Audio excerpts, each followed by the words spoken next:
Hey there, car shoppers. My name is Kyle, back today with AutoDice.com, the website that lets you build your dream car and dealerships bid on it. Today, we'll be discussing something that I've gotten a lot of requests for, which is the effect on the car industry of the COVID-19 pandemic. We'll talk about new cars, how it's affecting them, pre-owned vehicles, how your experience will be looking for one of those, and finally, what happens if you're getting towards the end of your lease. Should you be renewing or should you be buying back your car?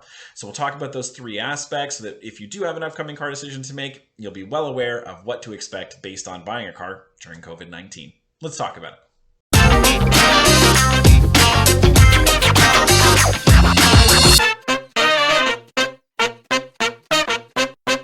All right, so to get started, the first thing we're going to talk about is new cars. How have they been affected?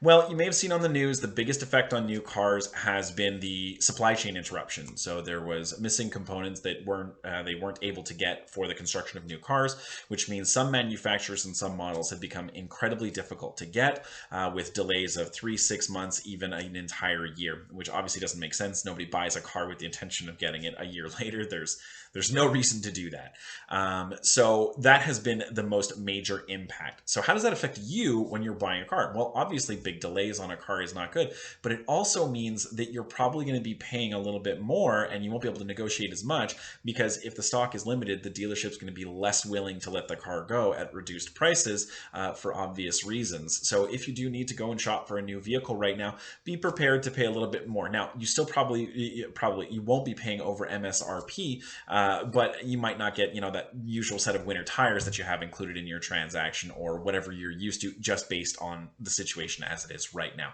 So that's the biggest thing to keep in mind when it comes to buying a new car. The second thing we'll talk about, and I think it's one of the things that is the most interesting part about the pandemic and the car industry, which is the state of the pre-owned market right now.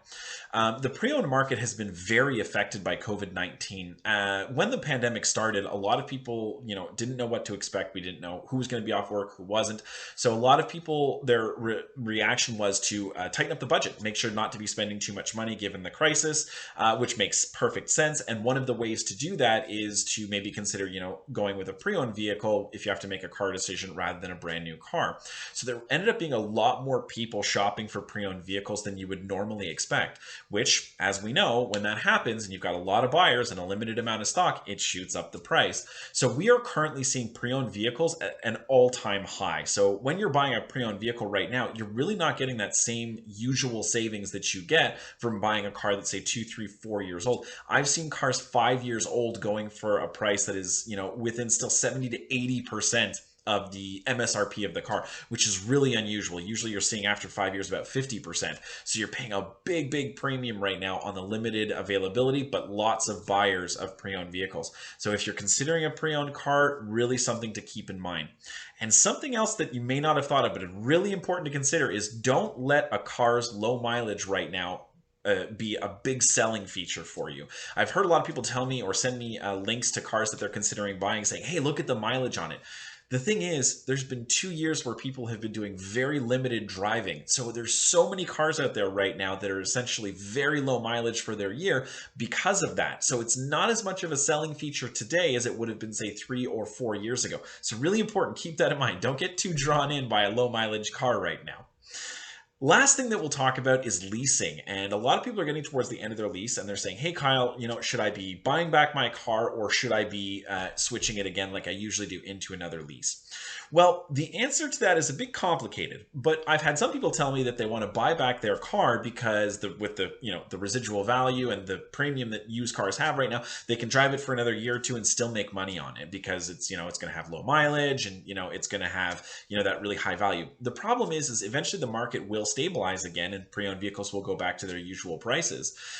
So it may not be that super great decision to drive it for a year or two and then try and sell it, because there'll be a lot of people who made the same decision who are doing the same thing, and that'll be a surplus of stock versus buyers, meaning the price will be driven down.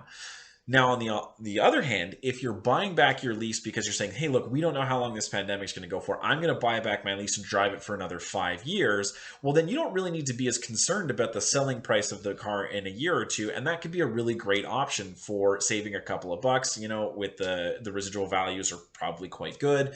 And, you can either pay it off cash and not have any car payment, or maybe get, a small amount financed.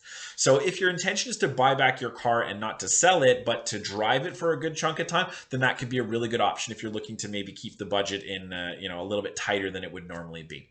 So those are the three things that I would like just to bring up that COVID-19 has affected in the car industry. I hope it helps you if you're doing a decision on a car in the near future. If you have any questions or anything you'd like me to clarify, go ahead and leave it in the comment section below. Also, too, if you wouldn't mind, like and subscribe. It really helps out the channel. And as always, I hope you get the best deal.